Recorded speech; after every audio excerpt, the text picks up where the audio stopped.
Assalamualaikum warahmatullahi wabarakatuh. Nama saya Meriani dari prodi S1 PJJ Akuntansi, mata kuliah Akuntansi Keuangan Lanjutan 2, kelas AK 701 dengan NIM 240301020067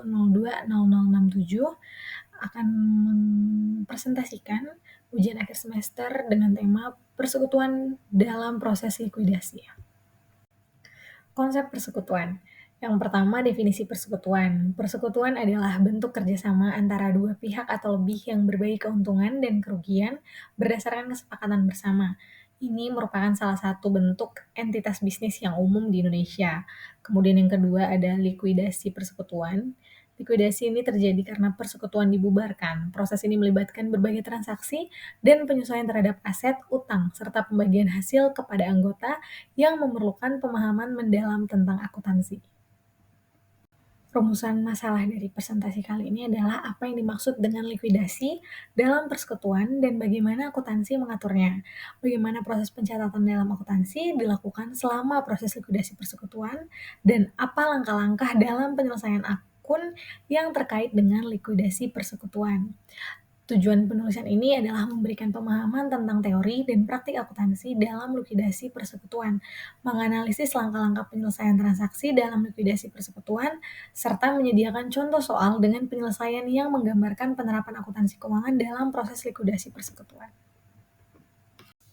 Selanjutnya, persekutuan dalam akuntansi dan hukum. Definisi dari persekutuan itu sendiri adalah bentuk kerjasama yang dilakukan oleh dua pihak atau lebih untuk tujuan bisnis dengan berbagi keuntungan dan kerugian. Persekutuan itu bisa berupa firma atau persekutuan komanditer atau CV dengan kewajiban dan hak masing-masing anggota sesuai dengan perjanjian yang telah disepakati. Ada dua jenis persekutuan. Yang pertama ada persekutuan firma, yaitu semua anggota bertanggung jawab secara pribadi dan tidak terbatas terhadap utang perusahaan. Sedangkan yang kedua ada persekutuan komanditer atau CV yang terdiri dari sekutu aktif yang bertanggung jawab penuh dan sekutu pasif yang hanya bertanggung jawab terbatas pada modal yang disetor. Selanjutnya adalah konsep likuidasi. Likuidasi ini adalah proses pengakhiran persekutuan yang melibatkan pembubaran aset, pembubaran utang, dan pembagian sisa aset kepada anggota. Nah, berdasarkan keputusan bersama atas perjanjian yang akan berakhir. Penunjukan likuidator ini dapat berupa anggota persekutuan atau pihak luar yang ditunjuk untuk mengelola likuidasi. Untuk sistem pembayaran utangnya, semua kewajiban utang kepada kreditor harus diselesaikan terlebih dahulu. Kemudian distribusi aset sisa, setelah utang dibayar, sisa aset akan dibagikan kepada anggota sesuai dengan kontribusi modal mereka. Kemudian akuntansi dalam proses likuidasi.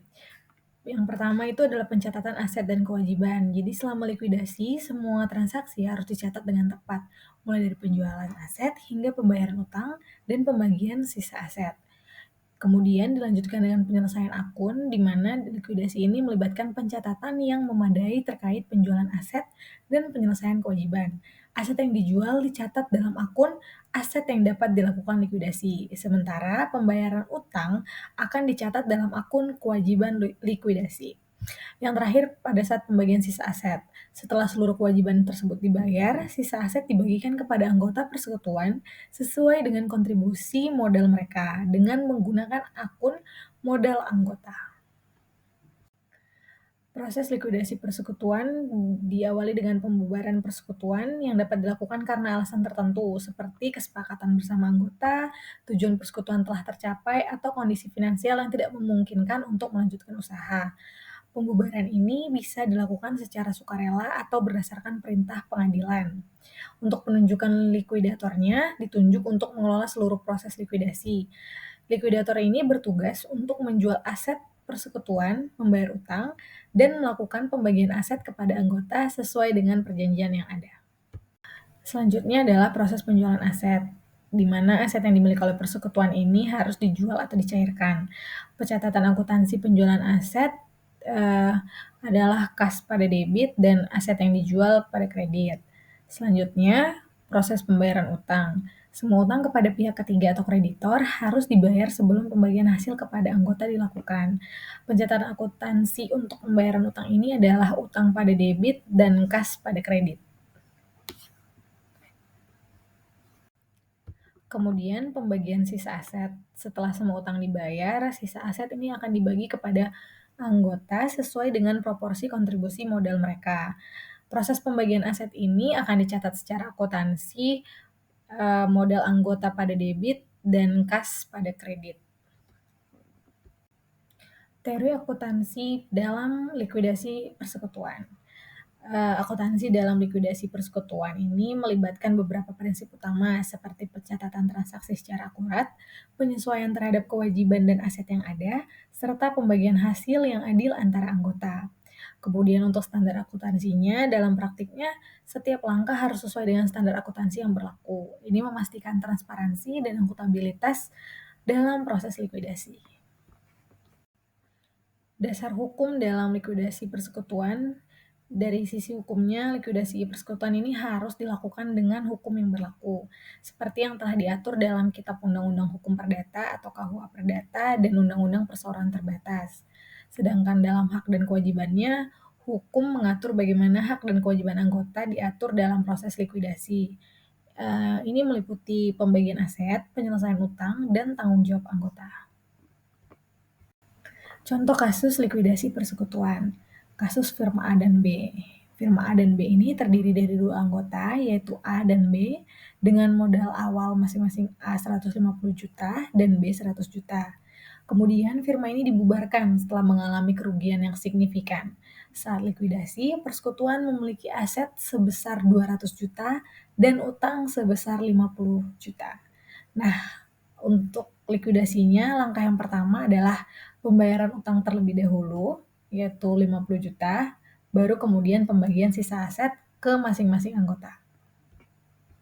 Nah, berikut adalah penyelesaian kasus likuidasi persekutuan atas pembubaran firma A dan B tadi. Yang pertama adalah pembayaran utang. Pembayaran utang sebesar 50 juta tadi dilakukan terlebih dahulu.